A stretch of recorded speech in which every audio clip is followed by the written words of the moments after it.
Hi everybody, it's Sally again, coming back on my LK150 introductory series, and this will be the last of the first group of videos, number 6, which is using holding position.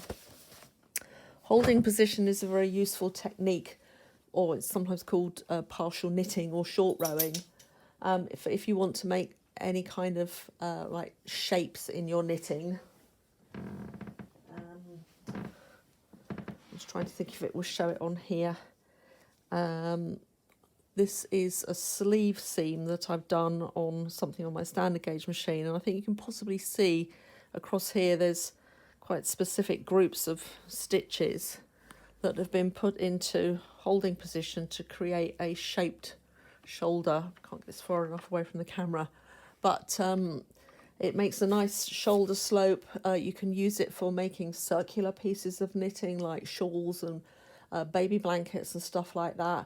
And at the bottom of the tunic that I designed for one of the knit-alongs in the beginners group has got a slightly curved bottom hem to it, and that was achieved using short rowing. So a very useful technique. To be able to do short rowing, you need to be able to put your needles from normal working position fully out to D on this plastic bed machine, and to be able to set your carriage so that it won't knit those needles that have been put forward into holding position, into D position. On this, it means moving the Russell levers from 2 to 1. And generally speaking, you normally only start putting needles into hold at the opposite end to the carriage. So I've left this piece of knitting on here, which I've just done for the increasing decreasing video, so I'll show you the whole piece at the end in case you think I forgot to show it to you at the end of video number 4. It's just that I'm getting a bit short of yarn, and I didn't want to have to do another whole piece. And so what I'm going to do here is I'm going to put 5 stitches into holding position at on this side of the machine, on the left hand side, to make a crescent shape, so that you should be able to see the shaping quite clearly defined. So I've set the carriage to hold, I've moved the Russell levers to 1, and I'm going to pull 5 needles out to D position and knit across. And as you can see, it has not knitted those last few needles, it's just taken the yarn straight over the top. And now we need to discuss this end needle, because if I knit straight back from that now, I'll get a hole form in the work where that is jumping from the work that's in hold and the work that's still knitting. So I need to wrap the end needle, which just means I take it under the first needle in hold position and then bring it back over the other 4 and knit back. I put the next 5 out to hold, knit across, wrap the end needle and knit back, put the next 5 out, knit across, wrap the end needle, knit back, those 5 into hold, knit across, wrap the end needle and knit back, those 5 into hold, knit across, wrap the end needle and knit back.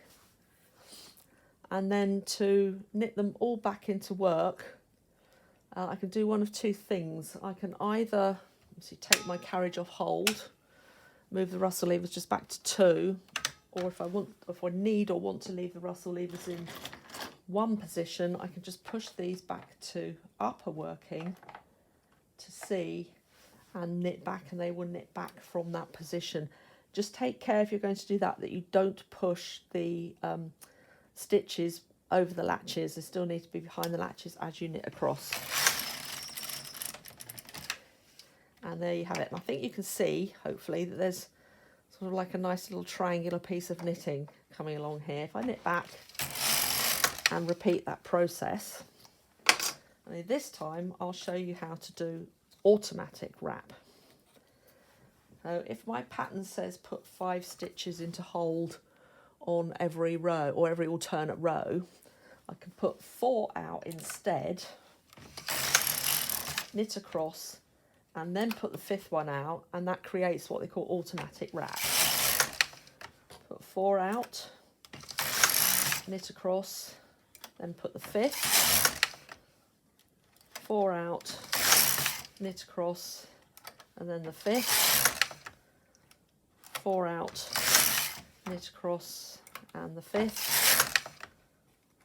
4 out, knit across, and the 5th, and then I can do the final one if I wish. Right, knit across, and then the 5th, and then this time to knit them all back, I'll put my rustle levers back on 2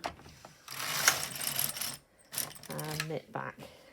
And now you can see there's 2 lots of shaped knitting on there, and it's starting to make like a curved shape. So we'll just do that one more time. 4 out, make sure the rustle levers have gone back to 1, knit across, and the 5th, knit back, 4 out, knit across, 1 out, 4, and then the 5th, 4,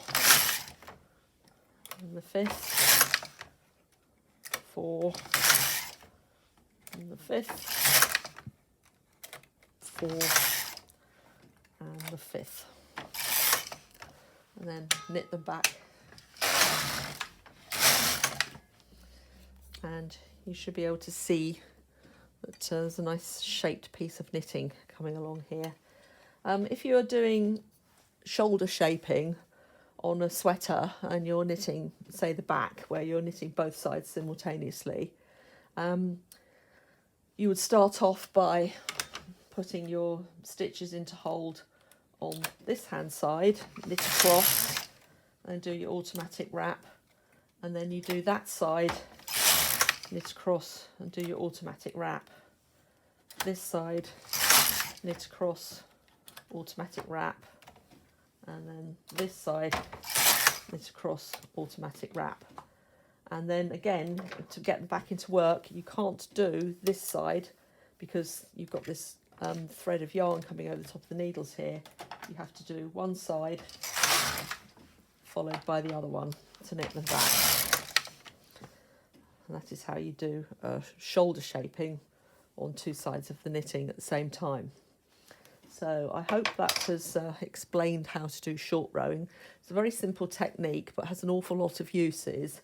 It just needs a little bit of thinking about to make sure that when you're putting your needles into holding position, it doesn't matter if you just got one, you can do it on the carriage side, but if you've got more than one needle going into holding position for short rowing or shaping of any sort, it needs to be on the side opposite from the carriage.